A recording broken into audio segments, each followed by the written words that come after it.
乡亲啊，继续来看这个阿强啊，为昨到今仔日透早24小时内是派33只的军机甲军舰跨过海峡的中线，进入咱的中部甲西南空域。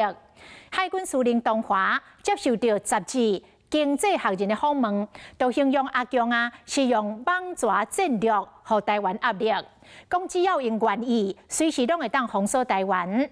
啊，针对着阿强啊加力头扰乱台湾，军事专家认为，台湾应该就要加强心防。中华民国空军广播为台西部公民的尊重及注意。强机亲门大号飞过台海中线，想要包围台湾的规模甲频率一直增加。为昨早起到今仔日，国防部拢总侦查到强机27只、6只军舰，继续伫咧台海的周边活动。其中阁有19只强机超过海峡中线，进入中部甲西南空域。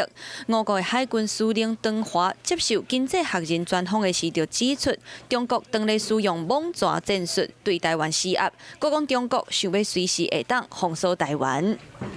中国这个扩张主义的本质是一直在那里的。我们对于中国可能采取的任何战术呢，或者是可能的作为，我们都密切加以关注，我们都会有妥适的因应的方式。东华形容中共当咧甲台湾吹条条，就亲像大自然当中的猛蛇，甲蜡物甜条条，愈甜愈暗，一直到蜡物互吹到死亡为止。事实上，强机超过台海中线，为正月36届到8月，已经有193届，行动的数量超过5倍。军舰嘛为正月142只，增加到8月282只，上军的距离来到24海里，顺路的时间更较悠长到用日子来计算。台湾应该要加强心防，台湾在心防上是很脆弱的，这些战略部署也是错误的。除了国军爱加强心防，继续强化战备实力，才会当有效来抵抗中共的军事威胁。